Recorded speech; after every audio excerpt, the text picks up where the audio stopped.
the first solid waste subcommittee meeting of the Transportation and Infrastructure Committee. And we are just meeting today to kind of get our thoughts in order and figure out what's important to the folks that are here. And then we'll pick it up in the new year and get going for real.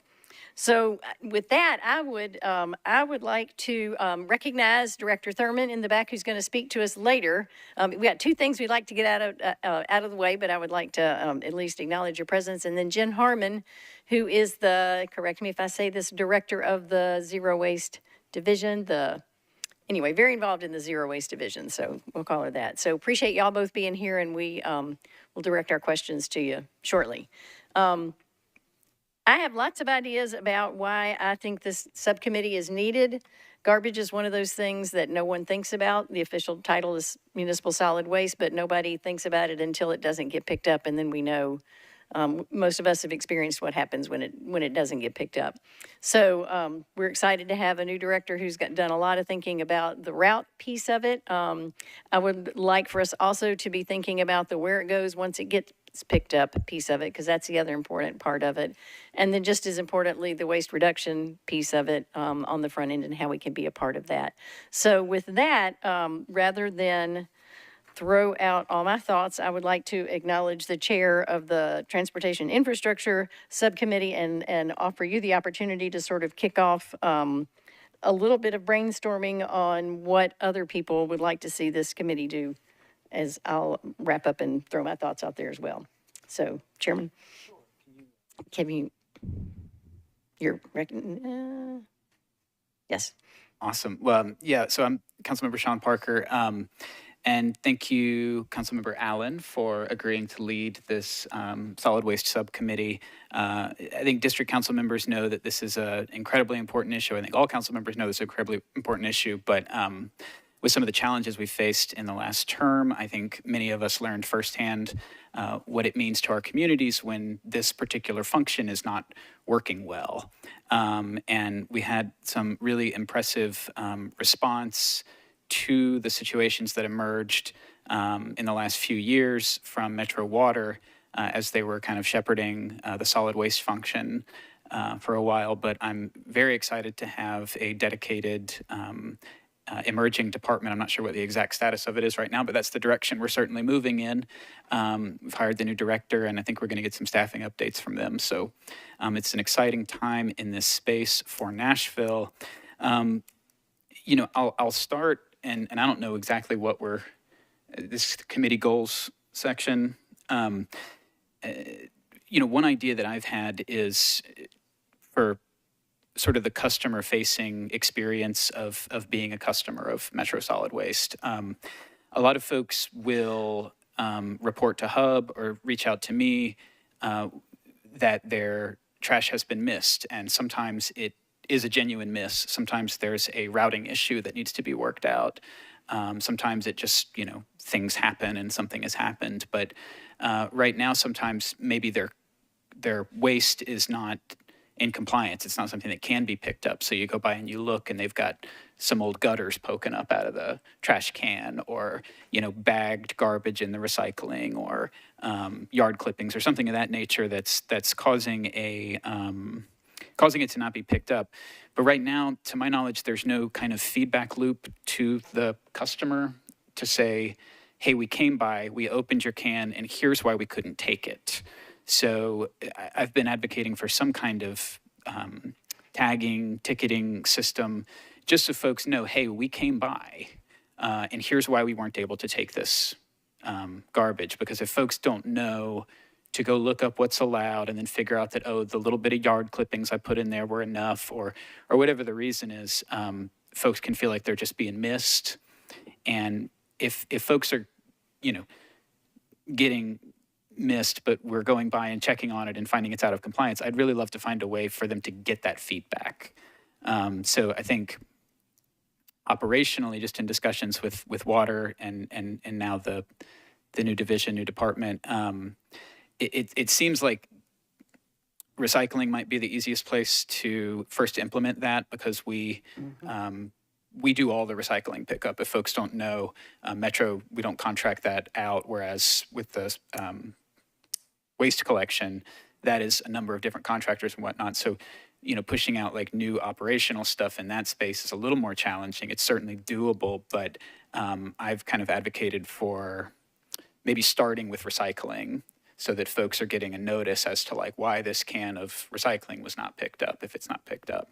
And those conversations are ongoing, and I hope that we can figure out a good way to do that. But that's just one idea on the front end that I've had. Appreciate that.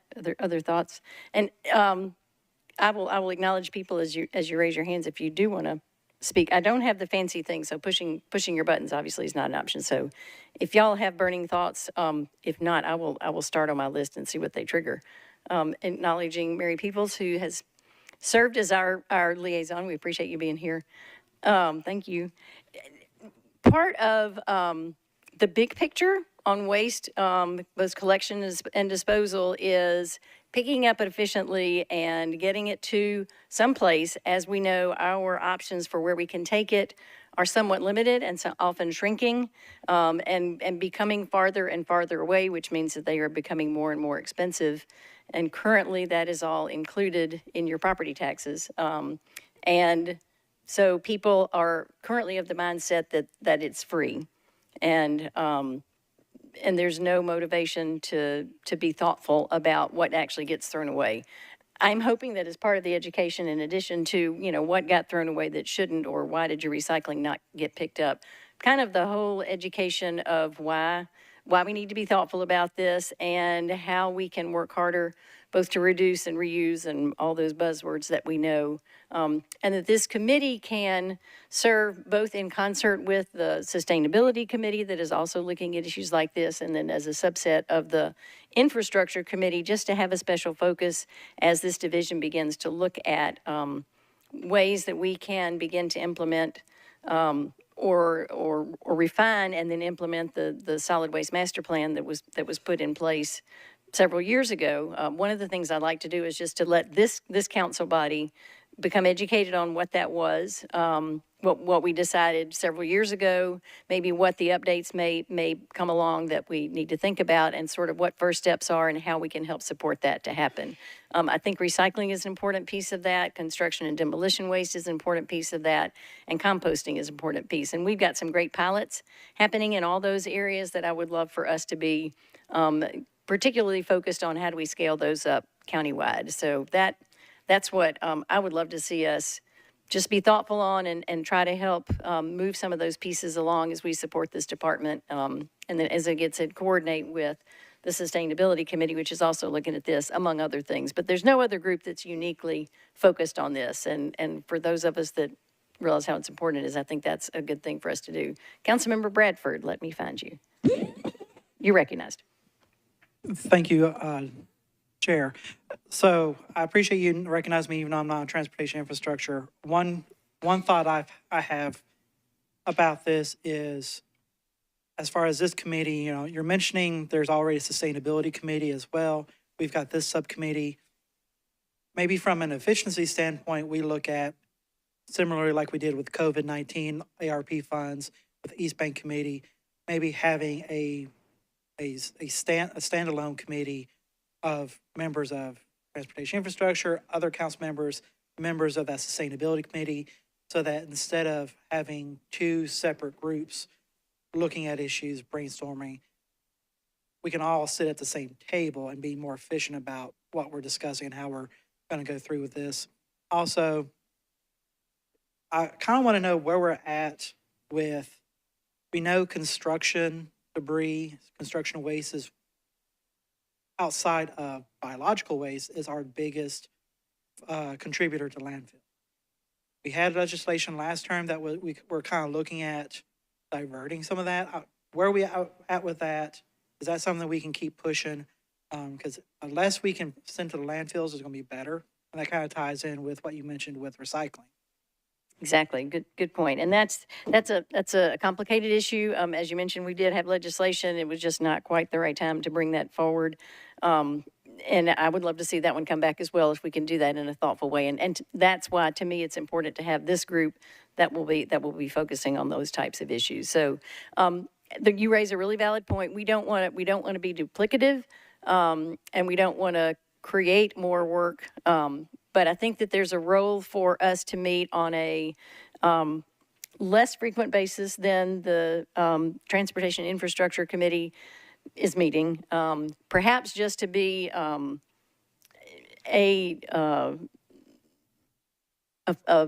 focus part of just even reporting during those meetings to say this is what this group learned so that the rest of the group can know that. So one other thing I would like to do very quickly with today's sort of formative meeting before we call Director Thurman up is to talk about in light of things that we know, at least I see that I would like to do. I think the C&D land construction demolition landfill piece of it and recycling piece of it is one out there goal that I think having a group focused on would be helpful. I also would like to see some recycling expansion or more effective recycling happening. And then again, as I mentioned, the compost. So there's sort of those three pieces of it, as well as the route piece of it and how we can support efficient pickup. There may be, I think, a benefit to one member of this group attending the Regional Solid Waste Committee that meets on a regular basis to sort of provide some continuity with that. So I would say I would like for us to meet in January, and this may not necessarily be the only thing we do, but I think just to have a little bit of structure for that meeting to be a focus on a recap of the solid waste, zero waste master plan. And just to give us the big picture of everything that's in there, and then perhaps from there we can decide 4 specific things we want to accomplish by the end of this term. And then if that wants to be, that would be my suggestion. My question to this group is, again, just in sort of broad general terms for now, does it seem appropriate to, I don't think it's appropriate for us to necessarily be the half hour before the transportation infrastructure meeting every month. Perhaps in general, we're an every other month or something like that, or an as needed or as it comes. But I would like to propose a meeting in January, sometime close to when our January 21 council meeting is going to be. Other thoughts on frequency of meeting or how we coordinate with the other things that we know are going to be happening anyway? Councilmember Webb. Jared, it's on. I mean, I think until we really get into the gist of what we're going to try to accomplish, it's hard to set a calendar because if, 4 things could lead us in 4 different directions that we may need to meet every month or they may not in every other month. Yeah. Is what I'm thinking. Fair enough. I mean, I'd be game then for planning on a meeting in mid to late January and then becoming educated, inviting anyone else who's interested to become educated, and from there, figure out maybe what happens next. Councilmember Bradford. Kind of following up on what you mentioned about trying to ID things for us to focus on for this term.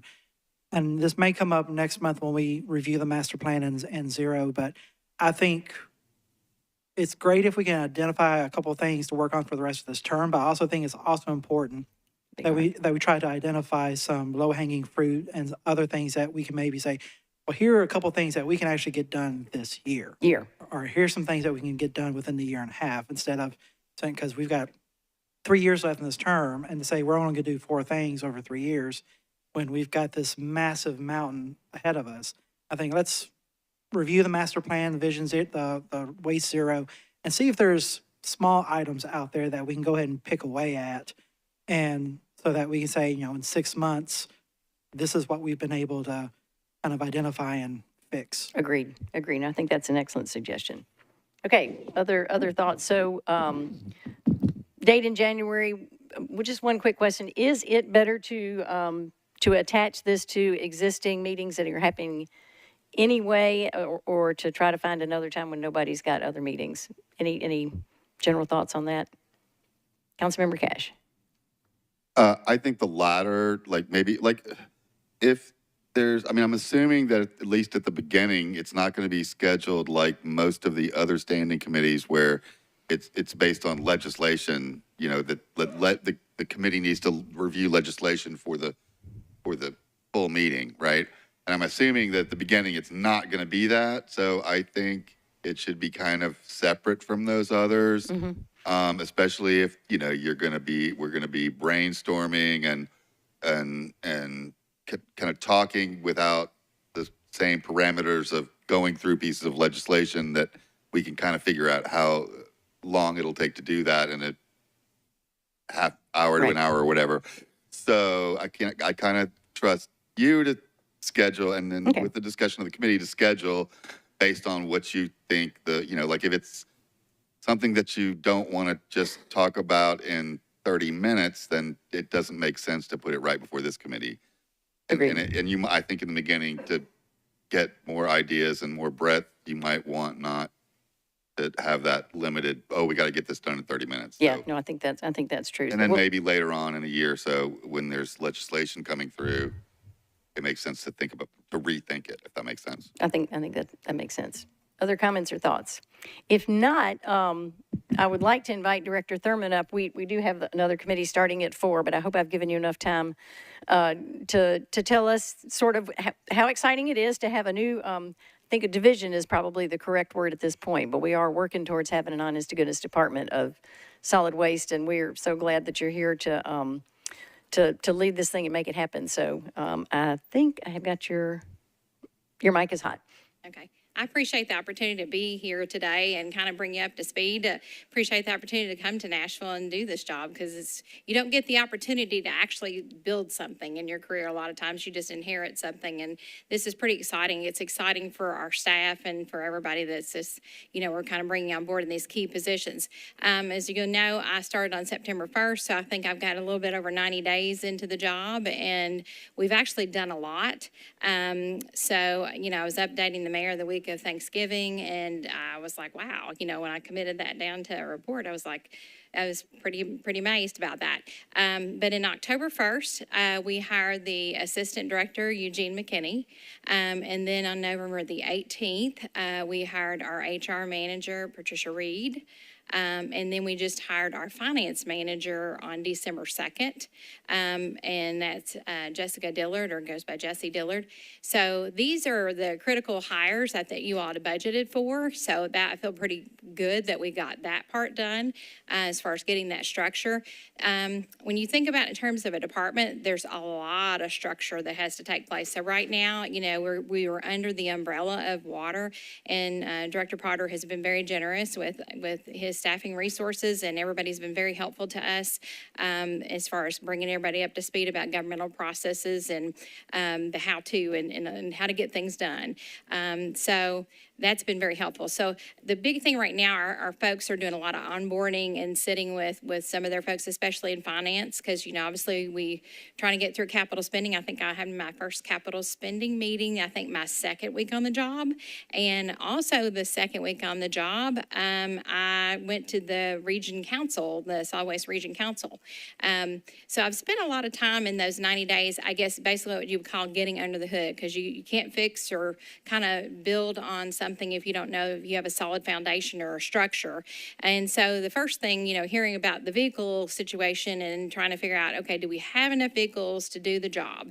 I think by the first week I realized we had routed off of recycling. You typically don't route from recycling, you route from trash, because again, you got to figure out at the curb whether it's going to be recycled, reused, reduced, however which way you handle it on the preparation of material.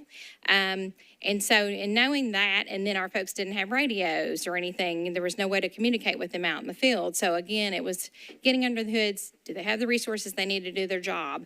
Their uniforms were an ANSI standard by industry, and those are things that you need, because you need to have reflective material and things like that, so that you don't have any accidents or incidents. So we've been kind of focused on that, and trying to review our uniform allotment and make sure our folks are protected and we're in the proper gear when they're in the facility or out working everywhere. We also did a review of our convenience centers and, kind of looking at those. So right now we're in the process of doing some upgrades there, because one, you need to have more of the yellow safety markings and letting people know where it's safe to stand, putting some bars up to those roll-off containers, because it seemed kind of dangerous. I know we pulled a couple of steps in different places trying to redo that. So as you can tell, it's been all about building structures and kind of looking to see what we've got to work with. So on the vehicle part, kind of going back to that, so you've got the right amount of spare ratio in your vehicles, and so that's all good. And, you know, of course, your vehicle orders, we kind of focused on that right off the bat with the capital spending that you all had already allocated from previous years. And so we made use of that, and we've got 12 units that are coming in. We've got an electric vehicle that's scheduled to come in at the end of this month.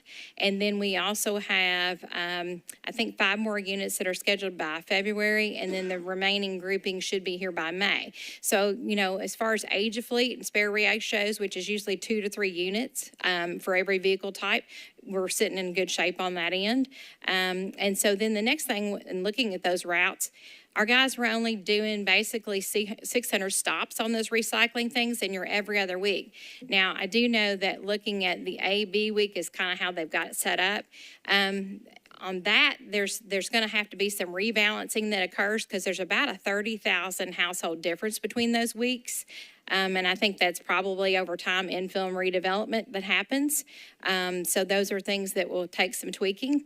But we also looked at their stops, and pretty much the industry average and what everybody else is doing with those automated side loaders.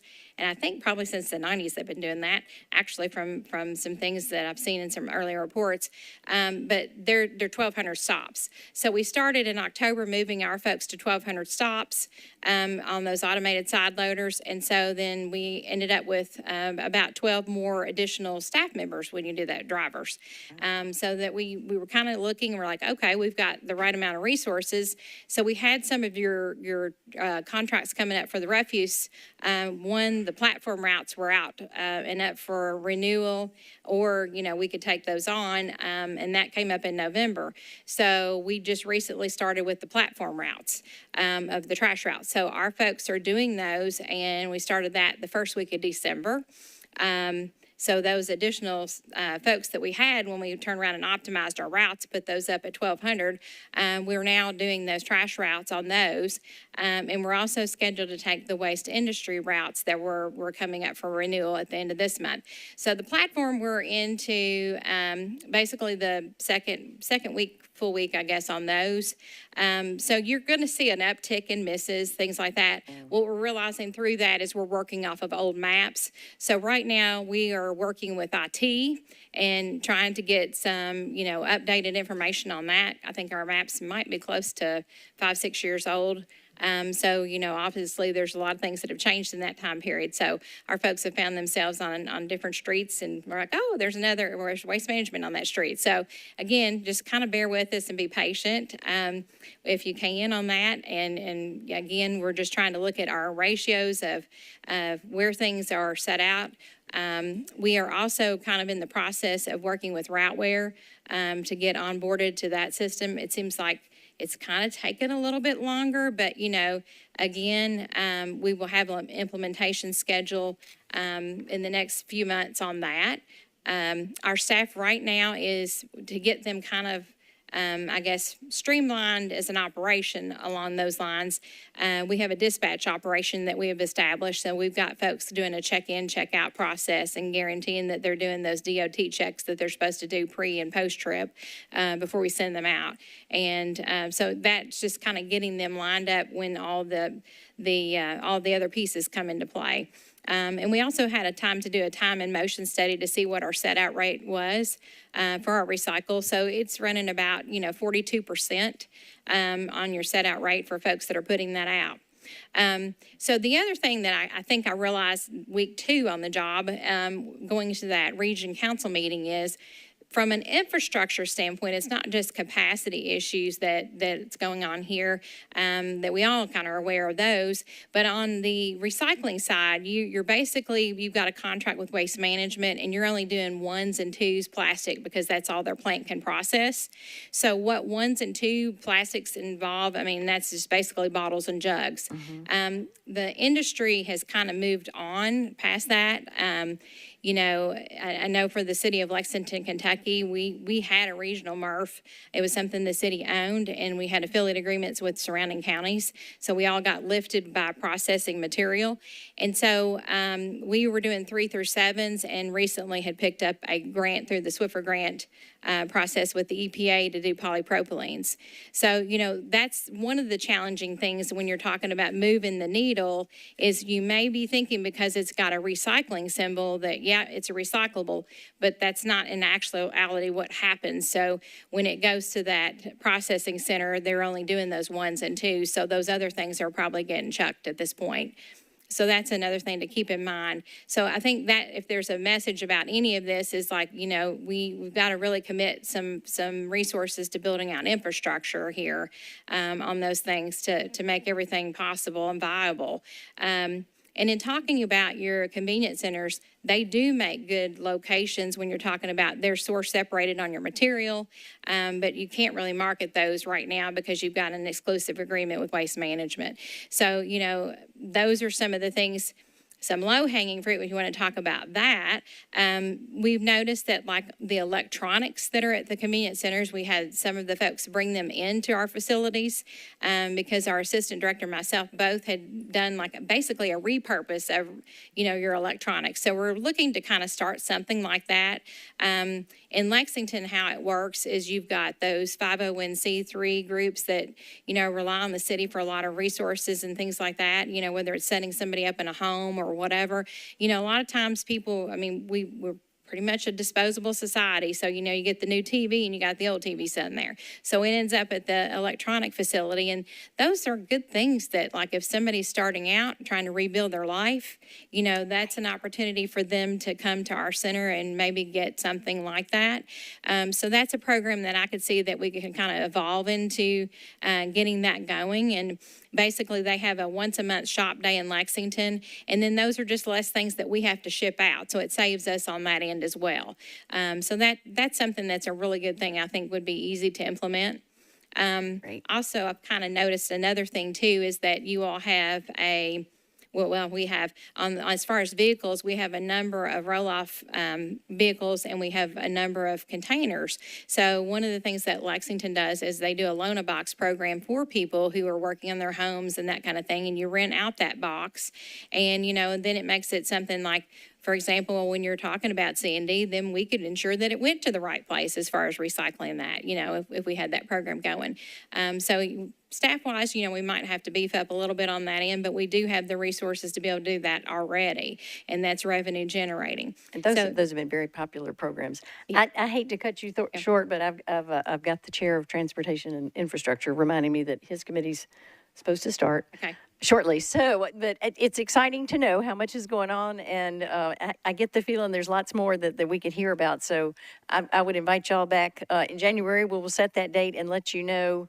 And then hopefully maybe you can even provide us with a list of sort of, you know, where we might want to start focusing our energies so that we can help make some of those things happen. But we appreciate everyone coming here just to sort of help us get our arms around how we can be impactful, and these issues will come in front of the transportation infrastructure, but I think this group just creates an opportunity for people who are interested in digging into the details to help implement some of those things. So I'm adjourning this subcommittee, moving on to the next one, but we will meet again in January and get the big picture and then set up our plan to go from there. So we are adjourned. Thank you.